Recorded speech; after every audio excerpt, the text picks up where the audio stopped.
दोस्तों नमस्कार। दोस्तों बिहार के चुनाव संपन्न हुए, 3 चरणों में चुनाव संपन्न हो गया और अब उसके उस विश्लेषण की बारी है जिस विश्लेषण का इंतजार हर किसी को रहता है। यानी चुनाव परिणाम आए उससे पहले इन 3 चरणों की वोटिंग का विश्लेषण हमें लगता है आज आपको सुनना चाहिए, समझना चाहिए, क्योंकि बिहार का चुनाव महज एक वोट देकर लोकतंत्र को जीने भर वाला नहीं था। बिहार का चुनाव सिर्फ बिहार के भीतर की सियासी दांवपेच का चुनाव नहीं था। बिहार का चुनाव जातीय स्थितियों में तिकड़मों को लड़ाते हुए उम्मीदवारों को खड़ा करके वोट बांटने की परिस्थितियों का चुनाव नहीं था। यह एक ऐसा चुनाव था जिसमें बेरोजगारी का दर्द था, जिसमें रोजगार ना पाने की त्रासदी थी, जिसमें किसान मजदूर जो कि न्यूनतम से भी न्यूनतम के लिए संघर्ष करते हुए मर जाते हैं, खप जाते हैं और सत्ता रईसी में गुम रहती है। और इन सब के बाद भी जब वह चुनाव मैदान में आती है तो रेड कारपेट बिछाकर कुछ इस तरीके से ऐसे ऐसे मुद्दे उछालती है जिसका जिंदगी से कोई सरोकार होता नहीं है। बिहार के चुनाव का विश्लेषण 243 सीट, यानी सत्ता चाहिए, उसके लिए 122 सीट चाहिए। और हमें लगता है कि आज एक एक करके इन परिस्थितियों को समझने की आप कोशिश जरूर कीजिएगा कि बिहार का चुनाव क्यों आने वाले वक्त में इस देश की राजनीतिक परिस्थितियों को पलट सकता है। इसमें जातियों का समीकरण भी है, इसमें पेट की भूख भी है, इसमें युवाओं का आक्रोश और उनका दर्द भी है, इसमें किसान और महिलाओं के भीतर जो रसोई से लेकर आंगन तक हर दिन देखकर, समझकर, जानते समझते हुए नेताओं और सत्ता के वादे में खोने की स्थितियां पैदा की गई, उसको लेकर एक आक्रोश और गुस्सा हद से ज्यादा है। शायद इसीलिए यह चुनाव सीधे टक्कर का था। और सीधी टक्कर का मतलब यह होता है, चाहे वो चिराग पासवान हो, चाहे वो कुशवाहा हो, चाहे वो ओवैसी हो, चाहे वह मायावती हो, या फिर कोई भी जो इस मैदान में अपने आप को सोच रहा था कि दाएं बाएं से कुछ वोट ले लेंगे और कोई वोट कटवा हो जाएगा, कोई वोटों को बांटकर अपने मालिक के अनुकूल सत्ता की एक सीढ़ी तैयार कर देगा। जी नहीं, जनता ने जो तय किया था वह इस एग्जिट पोल के रिएक्शंस और रिफ्लेक्शंस में आज आपको बहुत साफ तौर पर नजर आएगा। 243 सीट में आज आखिरी के सत्र में 78 सीटों पर वोटिंग हुई है। इन 78 सीटों में सबसे महत्वपूर्ण जो 24 सीटें थी वह सीमांचल का इलाका, जिसमें 4 जिले आते हैं, किशनगंज, पूर्णिया, कटिहार और अररिया।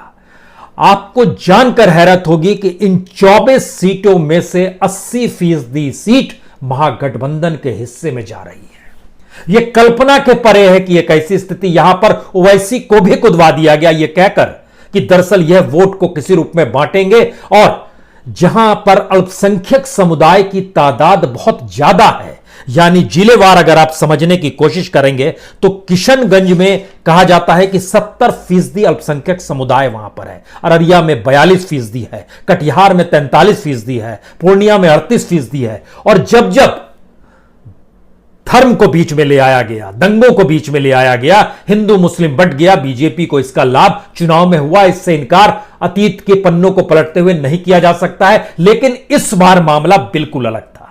लोग अपनी जिंदगी, अपनी पीड़ा से इस चुनाव को जुड़ा हुआ देख रहे थे, इसीलिए मुद्दे कहीं नहीं भटके। कभी जंगल राज का जिक्र हो रहा था, कभी पता नहीं किन अवस्थाओं का जिक्र हो रहा था, उन अवस्थाओं का जिक्र हो रहा था जिसे युवाओं ने देखा नहीं है। इसीलिए जो कॉम्बिनेशन बनना जब शुरू हुआ तो उसमें युवा भी जुड़ गया। और युवा की तादाद मुस्लिमों से भी ज्यादा है, युवा की तादाद यादवों से भी ज्यादा है। यानी मुस्लिम यादव एमवाई कॉम्बिनेशन के साथ एक युवा कॉम्बिनेशन जुड़ा तो हर तबके से निकला हुआ युवा अपने गुस्से को लेकर खड़ा हो गया। और 31 साल के तेजस्वी ने उस गुस्से को न सिर्फ हवा दी बल्कि एक राहत की जमीन यह कहकर दी कि हम आपके लिए काम करेंगे। कोई सुनवाई नहीं, कोई कार्रवाई नहीं, कोई दवाई नहीं, कुछ भी नहीं है तो हम आपके साथ जुड़ेंगे। यह एक ऐसी राहत की जमीन थी जिसमें दिल्ली और पटना से हवाई उड़ान भरकर लगातार घूमते हुए रईस सत्ता के चेहरों को धकेल दिया गया, दरकिनार कर दिया गया। पहला विश्लेषण बहुत साफ निकलता है, बिहार ने उस नब्ज को पकड़ा जो इस देश की नब्ज हो जानी चाहिए थी।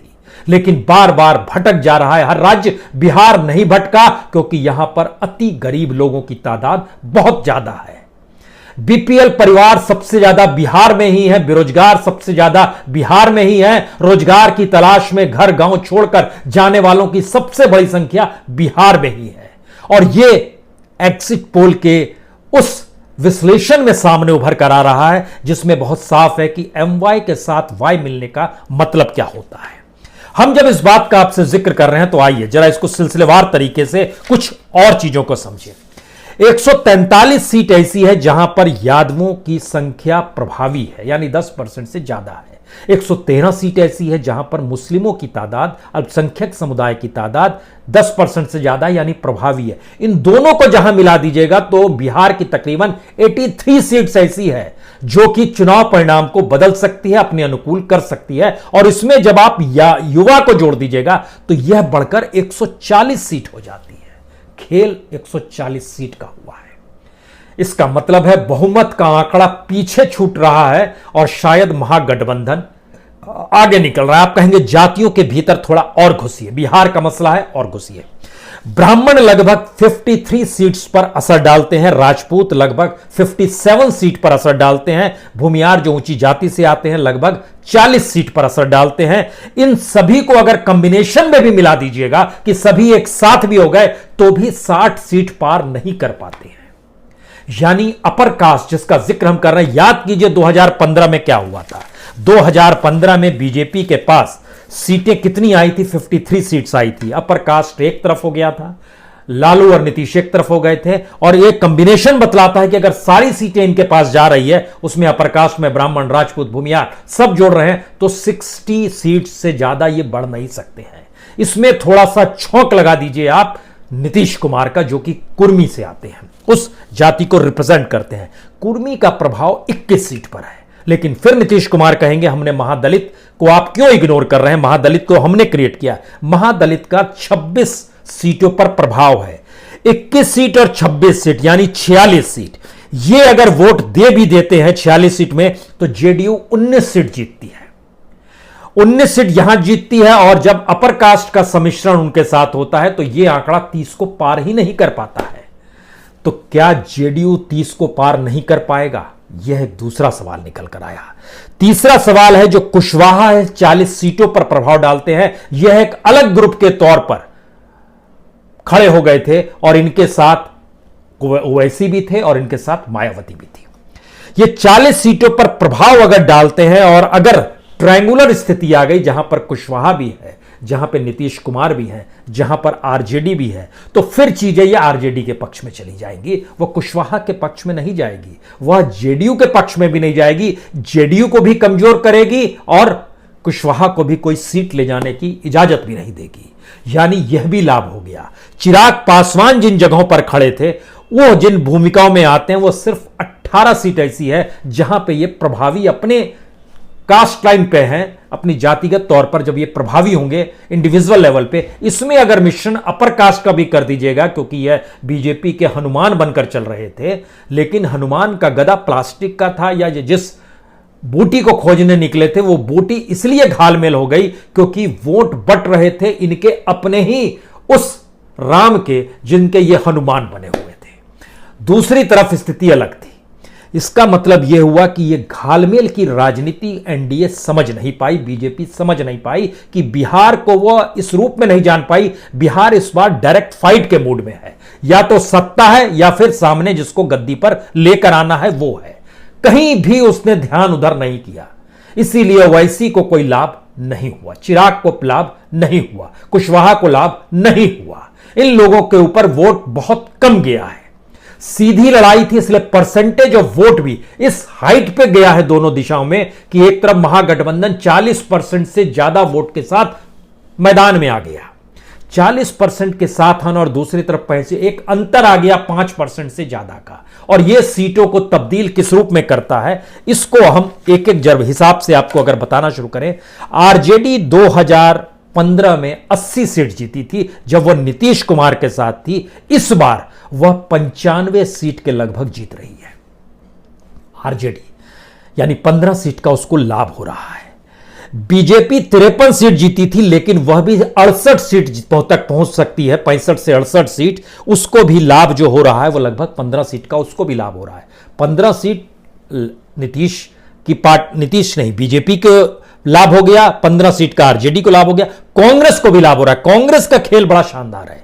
कांग्रेस को लाभ कई स्तर पर हुआ है और खास तौर से कांग्रेस जिन सीटों पर थी, मुस्लिम वोटों का ध्रुवीकरण इस हद तक हुआ है और खास तौर से आखिरी चरण के वक्त जब बंगाल में उधर पहुंच गए देश के गृह मंत्री और सीए का जिक्र हो रहा था, उससे पहले सीए और एनआरसी का जिक्र करके योगी आदित्यनाथ चले गए। तो इन परिस्थितियों को भी आप समझने की कोशिश कीजिएगा, जहां जहां इनके पांव पड़े। बंगाल का असर आखिरी क्षेत्र में सीमांचल में नजर आया, जहां पर बंगाल की गूंज सुनाई देने लगी, सोनार बंगला हम किस रूप में बनाएंगे, यह आवाज अमित शाह की वहां से आने लगी। यहां पर हलचल मच गई वोटिंग के दिन। यह क्या हो रहा है, किस रूप में हो रहा है, और अगर उस दिशा में जाएंगे तो इस बार आगे आने वाले वक्त में अंधेरा ही अंधेरा है।